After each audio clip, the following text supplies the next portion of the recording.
Hey, peace and love, family. I want to go in pretty quick today on a topic that I answer a lot, but not on camera. And I guess it's about that time because people ask me all the time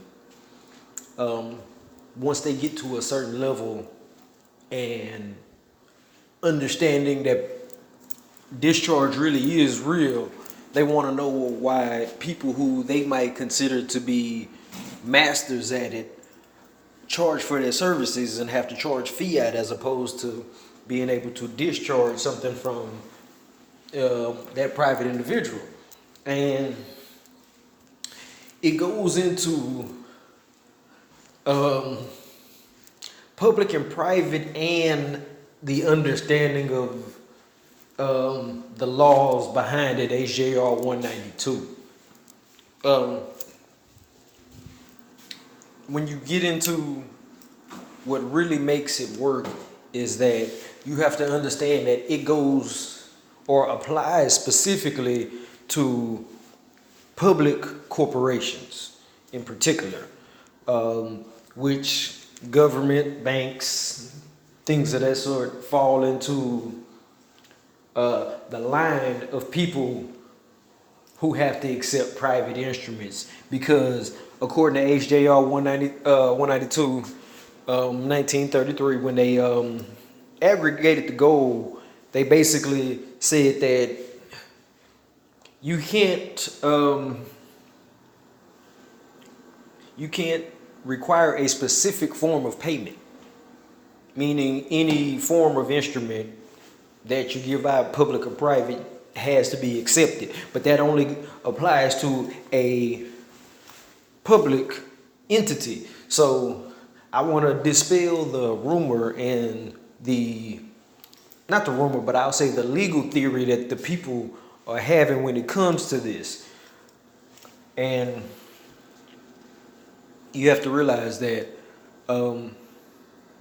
let's say for my private services, if you wanted to give me a promissory note or some other type of negotiable instrument, for me to accept it and to be able to negotiate it, I would have to be or have an entity operating in the public, a corporation in the public. And when I say public, I don't necessarily mean just public as in the sense of a storefront. And y'all can go back to my video, discharging debt versus paying bills, because I go into the same legal theory in that too, because people come at it from the wrong perspective.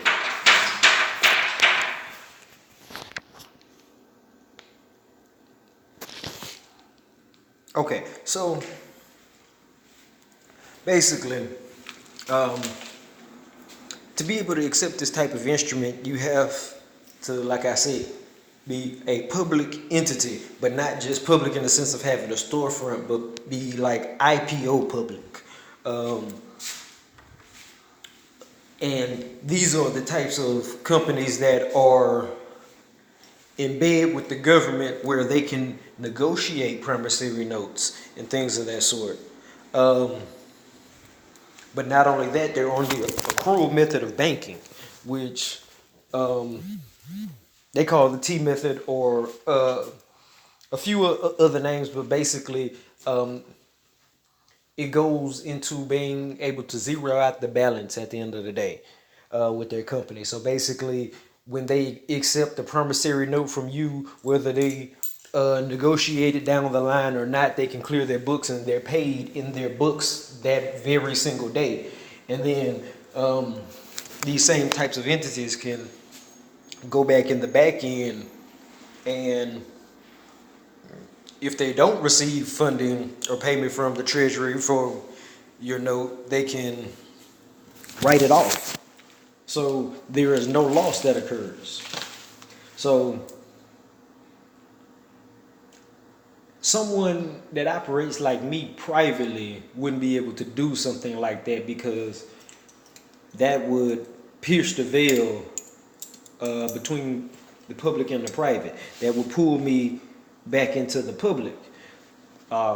where I would lose certain immunities and inalienable rights by knowingly going into that jurisdiction, um, you know, just to be able to accept a promissory note from someone. There's nothing wrong with having companies set up and operating in that manner to a certain extent, because there's nothing wrong with commerce and doing things of that sort.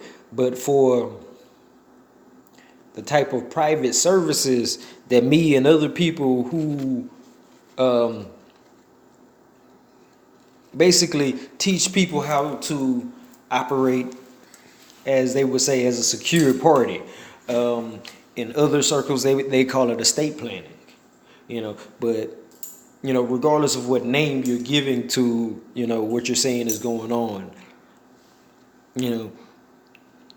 it would be mixing public and private for people such as myself to be able to accept a private instrument for a private service, or that's not correct.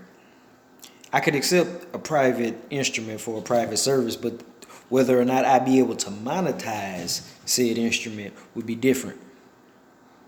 Because what you have to realize is that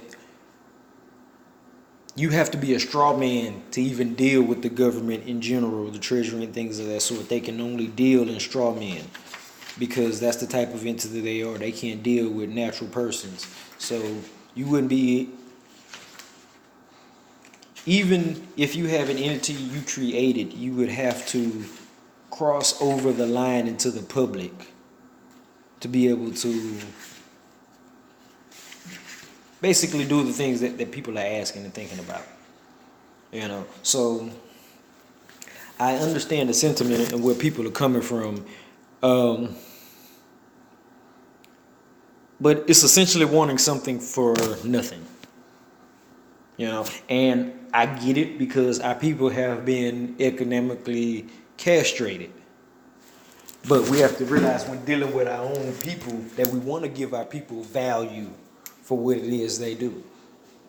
Now, when dealing with the government, who promised specifically to discharge certain things dollar for dollar, well, hold them to that. But you have to realize who made that promise to discharge in that manner. And it wasn't the private people who even necessarily got into that contract. The government,